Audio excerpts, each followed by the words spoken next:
কি আজকে এত বেলা হতে চললো, কিন্তু সবাই এখনো পর্যন্ত এলো না। এই সব হলো কুঁড়েমির লক্ষণ মহারাজ। আপনি একদিন যারা যারা দেরি করছে তাদের চাপকে দেবেন, তাহলেই সব সিধে হয়ে যাবে। আর বলবেন না মহারাজ, আজকে গিন্নি কাঁচা লঙ্কা দিয়ে কুচো চিংড়ির ঝালটা যা বানিয়েছিল না, খেতে খেতে দেরি হয়ে গেল। গোলগাপ্পি দেওয়ার আর জায়গা পাও না না? বিশ্বাস করুন, সত্যি খুব ভালো রান্না করেছিল গিন্নি, তাই আবার আরেক হাঁড়ি ভাত চড়াতে বললাম। আর সেটা খেয়ে আসতেই তো দেরি হয়ে গেল। আরো এক হাঁড়ি? মহারাজ কিছু মনে করবেন না, এই পাঠশালা বন্ধ করে সব গুছিয়ে তাপে এলাম। সুপ্রভাত মহারাজ। সুপ্রভাত মহারাজ। প্রভাত আজকে আর শুনেই, তোমরা সবাই এত কুঁড়ে হয়ে গেছো যে কি বলবো। মহারাজ, এই কুঁড়েমির আসল কারণ হচ্ছে চর্বি। কথায় আছে, যত বেশি চর্বি তত তাড়াতাড়ি মরবি। আপনি কি বলতে চাইছেন মন্ত্রী মশাই, যে আমি তাড়াতাড়ি মরে যাব আর আপনি মজা দেখবেন? ঠাকুর ঘরে কে, আমি তো কলা খাইনি ব্যাপার হয়ে গেল। গোপালের একদম মোক্ষম জায়গায় আঘাত লেগেছে, যাকে বলে ওই আঁতে ঘা। তুমি বেশি কথা বলো না বৈদ্য, ছুঁচ করে চালুনির বিচার। হ্যাঁ, বৈদ্য তো দেরি করেই এসেছে। আমার মনে হয় প্রত্যেককে এমন ভাবে প্রশিক্ষণ দেওয়া দরকার যাতে তারা একটু চনমনে হয়ে ওঠে। হ্যাঁ মহারাজ, তাহলে আগামীকাল থেকেই শুরু হোক ব্যায়াম আর অস্ত্র শিক্ষা। হ্যাঁ, কুঁড়ে থাকলে রাজ্যের কোনো বিপদ আপদেই সভাসদেরা কাজে আসবে না। ঠিক বলেছেন মহারাজ। তাহলে আর দেরি কেন, চলো সবাই এখনই আমরা মাঠে যাই। এই তো মহারাজ ভরপেট খেয়ে এলাম, এখনই মাঠে? ও সব অজুহাত দিয়ে লাভ নেই, চলো চলো চলো।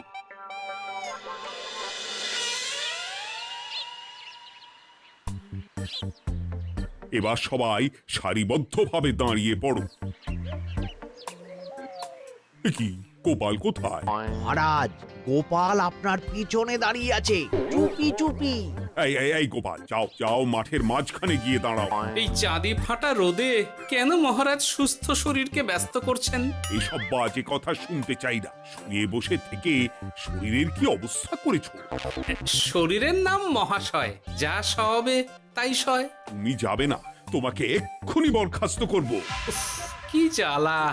যেখানে আমার সব কাজ বুদ্ধি দিয়েই হয়ে যায়, সেখানে গায়ের জোরের কি দরকার? হ্যাঁ,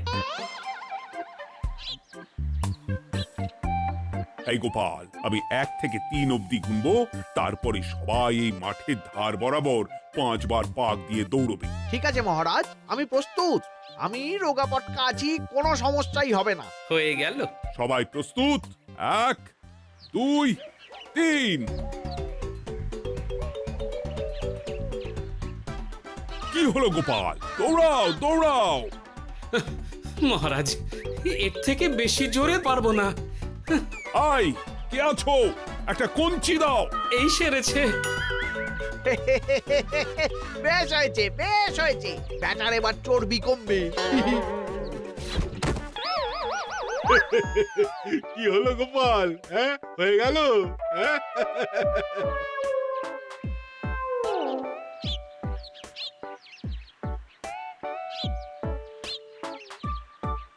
এই গুলটে, উঠি, আমাদের দাদু উল্টে গেছে। হ্যাঁ, তাই তো দেখছি। চল চল গিয়ে দেখি। উফ, চেহারার কি অবস্থা বানিয়েছো গোপাল, হ্যাঁ? এতটুকু দৌড়তে গেলেই চিটপটাং। তাড়িয়ে দিন মহারাজ, এরকম বেঢপ চেহারা সভাসদকে আমাদের দরকার নেই। না না, তা বললে হবে নাকি গোপাল, তুমি এক্ষুনি বাড়ি চলে যাও, কালকে আবার মাঠেই দেখা হবে। এই দাদু, বাড়ি চলো। ওরে বাবারে!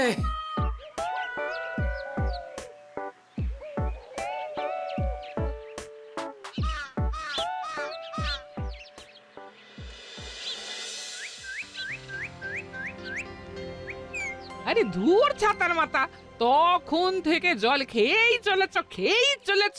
কি হয়েছে সেটা বলবে তো? শরীর চর্চা হয়েছে, শক্তি খরচা হয়েছে, আর পারছি না। উফ, বাপরে বাপ, কি পায়ে ব্যথা! এই জন্যেই আমি বলি বাপু, একটু বপুটাও নড়াও, কিন্তু কার কথা কে শোনে? ওরে বাবা, অকারণে সুস্থ শরীর ব্যস্ত করবো কেন বলো তো? বেশি নড়াচড়া করলেই আয়ু কমে যায়। তোমার এই বাজে কথা কোন শাস্ত্রে লেখা আছে শুনি? শাস্ত্রে কেন যাব, বাস্তবে জলজ্যান্ত উদাহরণ আছে। আমি মানতে পারছি না। হুম, মানতে পারছি না বললে তো হবে না, তোমাকে মানতেই হবে। বেশ, প্রমাণ করো। আমি যদি তোমাকে প্রমাণ করে দিতে পারি, তাহলে আজ থেকে বাড়ির বাজার দোকান করার দায়িত্বটাও তোমাকেই নিতে হবে। দিদা, তুমি তো ফেঁসে যাবে, দাদুর সঙ্গে বাজি লড়বে না।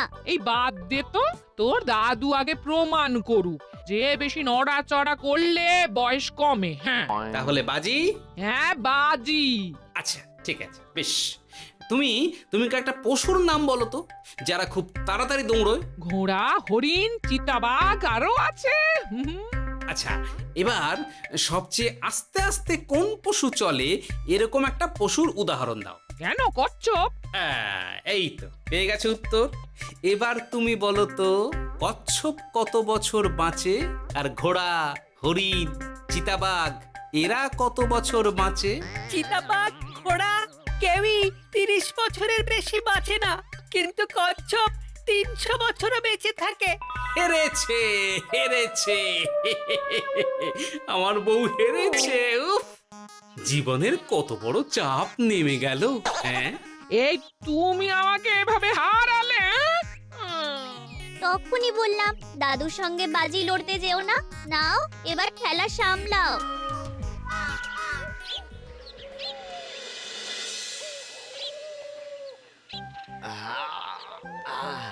আরো ভালো করে মালিশ কর।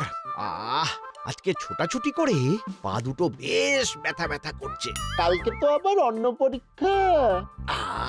আরে আমার হালকা চেহারা আছে, সব সামলে নেব। কালকে তো অস্ত্র চালনা হবে, কালকে আমি কাঁপিয়ে দেব।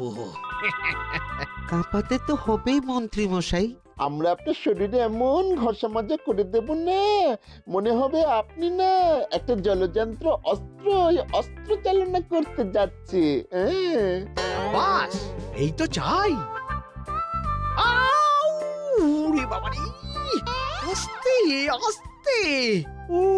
আরে বাবা, আপনার তো ইস্পাতের শরীর, ভাঙবে তবু মচকাবে না। চিন্তা করছেন কেন?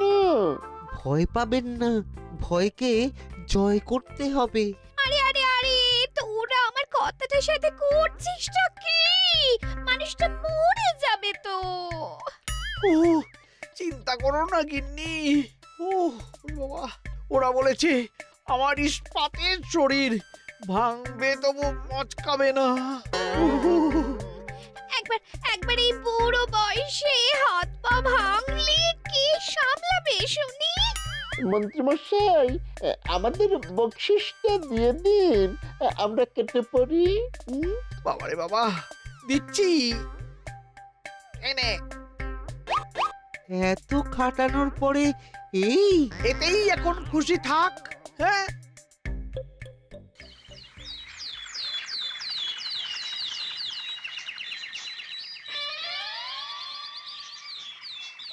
এবার তোমাদের সকলকে অস্ত্র শিক্ষা দেওয়া হবে। উফ, রোজ রোজ কি জ্বালাতনে পড়েছি, বাপরে বাপ। বাবা মা কাউকে ডাকার দরকার নেই, ভালো না লাগলে রাজসভা চাকরি ছেড়ে চলে যাও। মহারাজ, এটা তো উচিত নয়।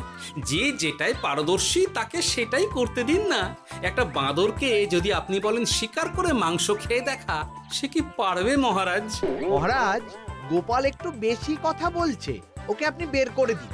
আমি তোমার কথায় গলবো না গোপাল, তোমাদের সবাইকে এখন অস্ত্র শিক্ষা শিখতেই হবে।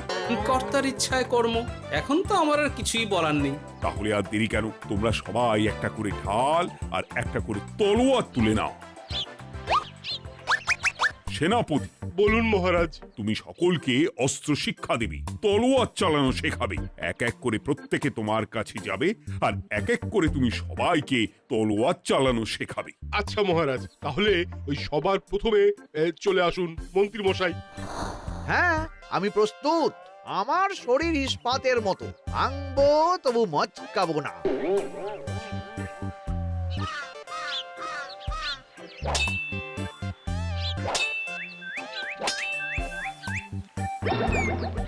কি কেমন দিলাম? অত সহজ নয় সেনাপতি।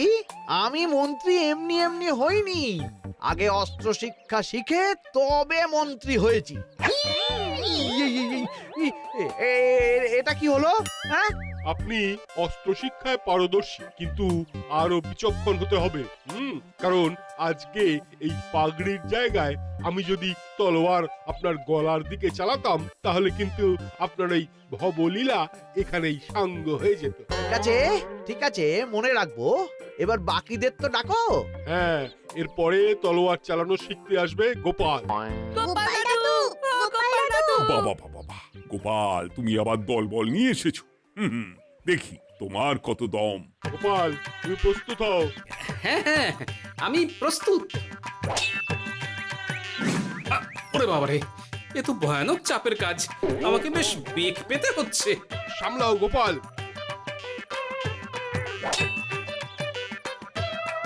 না, আমাকে অন্য রাস্তা দেখতে হবে। সেনাপতি, মহারাজের দিব্যি, তুমি আমার দিকে তলোয়ার ঢাল বাড়াবে না। এই এই, এটা কি হলো? সত্যি তো, এটা কি হলো? গেল গেল গেল গেল গেল গেল গেল, দুটিটা খুলে গেল গো।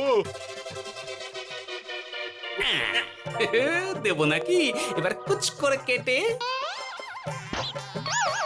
জিতে গেছি, জিতে গেছি। এটা কি হলো? শত্রুপক্ষ কখনো কারো দিব্যি শুনবে না।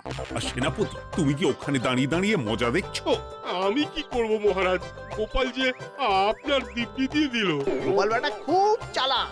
তাহলে এখন উপায়? ওসব গোপাল তোমাকে বোকা বানাবার জন্য করেছে। তুমি ধুতি ঠিক করে আবার লড়াই চালিয়ে যাও। যথাজ্ঞা মহারাজ।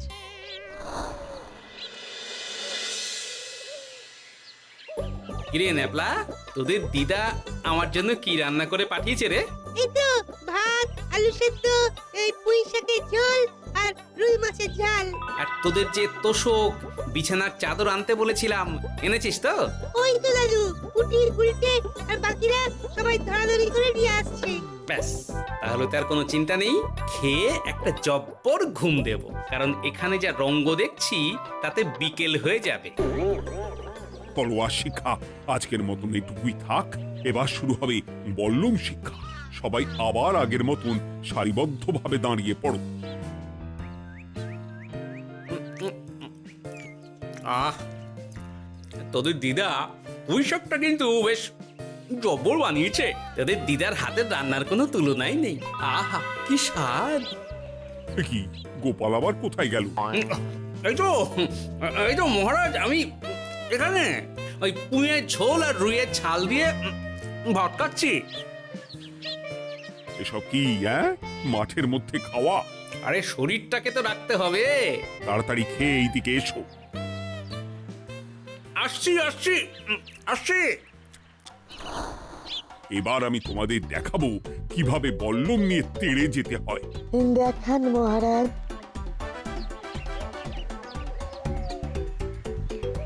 এ তো খুবই সোজা মহারাজ। ঠিক আছে, তাহলে বল্লম নিয়ে তেড়ে যাও দেখি। দিন, আপনার হাতের বল্লমটাই দিন।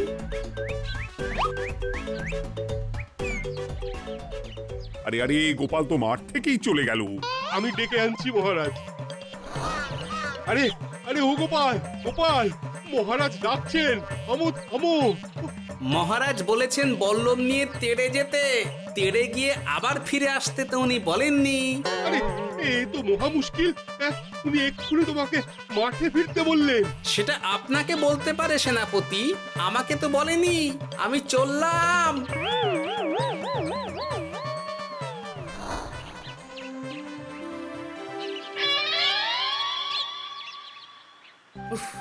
বাবারে বাবা, কি ঝক্কি! অনেক বুদ্ধি করে মাঠ থেকে খাটে চলে এসেছি। আমি আর উঠছি না। এ কি বলি, তোমাদের তো এখন অস্ত্র শিক্ষা নেওয়ার কথা। হ্যাঁ, তোমার বলা নেই, কোয়া নেই, অমনি বাড়ি চলে এলে।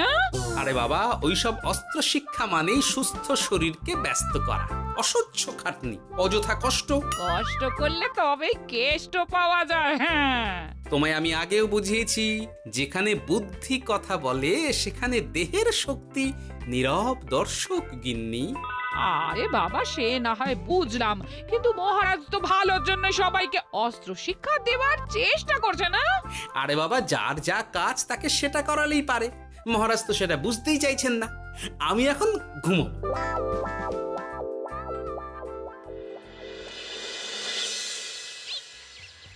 দরজা খোলো গোপাল, দরজা খোলো। গোপাল, গোপাল দরজা খোলো বলছি। ব্যাস হয়ে গেল। একটু শান্তিতে ঘুমাবো তার জো নেই। দরজা খোলো গোপাল।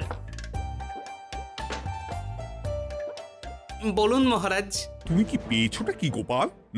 রাজসভায় দেরি করে আসবে, তারপর অস্ত্র শিক্ষার সময় ফাঁকিবাজি দেবে, এভাবে তো আর তোমাকে মনে হচ্ছে রাজসভায় রাখা যাবে না। মহারাজ, গোপাল তো মুখের কথার লোক নয়, ওকে তাড়িয়ে দিই। কেন মহারাজ? আমি কি এমন মহাপাপ করেছি যে আমাকে তাড়িয়ে দেবেন?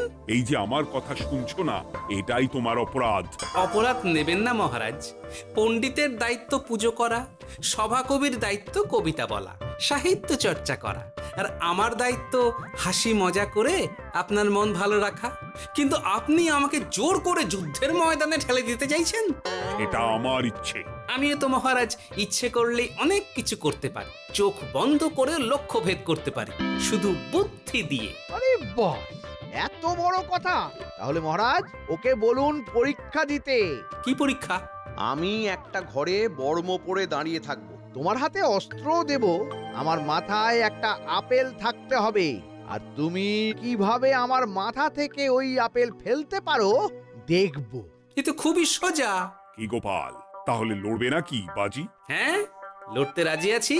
তাহলে আজ রাতেই হয়ে যাক পরীক্ষা। যদি এই পরীক্ষায় উতরে গেলে তো ভালো, নইলে তোমার চাকরিটা গেল।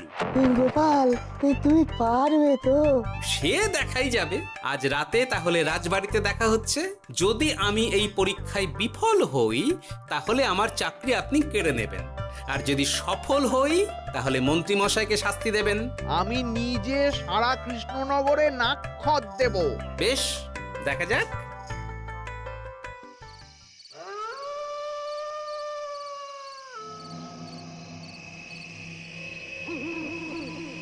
কি মন্ত্রীমশাই, ব্যবস্থা সব ঠিকঠাক হয়েছে তো? হ্যাঁ, এবার শুধু গোপালের পরীক্ষার পালা। আমি তাহলে বাইরে গেলাম, গোপালকে পাঠিয়ে দিচ্ছি।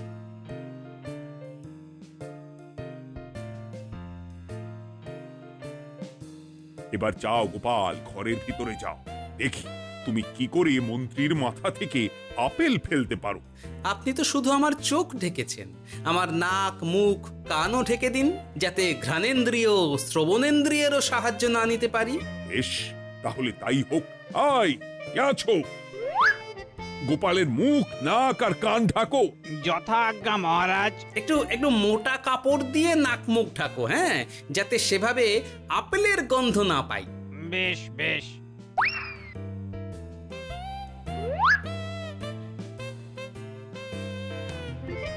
যাও গোপাল। গোপাল, এবার তোমার চাকরি গেল। এবার তুমি কি করবে? কি করবে? দৌড় ঝাঁপে ফাঁকিবাজি? হ্যাঁ?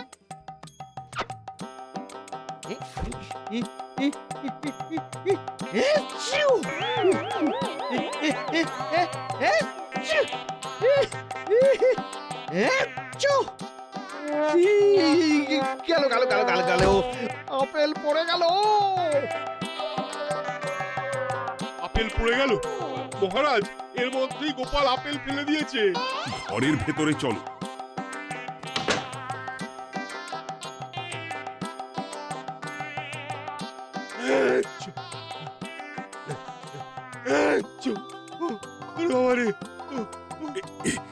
কি ওরে বাবারে বাবা, কি ঝাঁজ! ওরে বাবারে বাবা। কি মহারাজ, দেখলেন তো গোপালের চমক? অস্ত্র ছাড়াই আপেল ফেলে দিলাম। কি, এটা তো তুমি নীতি বিরুদ্ধ কাজ করেছো। সারা ঘরে নস্যি ছড়িয়ে দিয়েছো। মহারাজ, হাঁটতে গিয়ে আপেল পড়ে গেছে। এবার সারা কৃষ্ণনগরে নাক্ষত দিতে হবে। সত্যি সত্যি গোপাল, বুদ্ধি তো তোমার জুড়ি মেলা আভার। আমার নাম গোপাল ভাঁড়। একটা কথা মনে রাখবেন, কেউটে সাপের লেজে পা দেবেন না, আর গোপালের কাজে বাধা দেবেন না। যে কাজ বুদ্ধি দিয়ে করা যায় তার কাছে শক্তি ছোট্ট শিশু মাত্র। সত্যি গোপাল, আজ তুমি সেটাই প্রমাণ করে দিলে। আর আজ থেকে তোমাকে তোমার ইচ্ছার বিরুদ্ধে খাটাবো না। তুমি খাও দাও, ভুড়ি বানাও। যার যা কাজ সে তাই করবে। যেমন এখন মন্ত্রী মশাই নাক্ষত দেবেন। হ্যাঁ,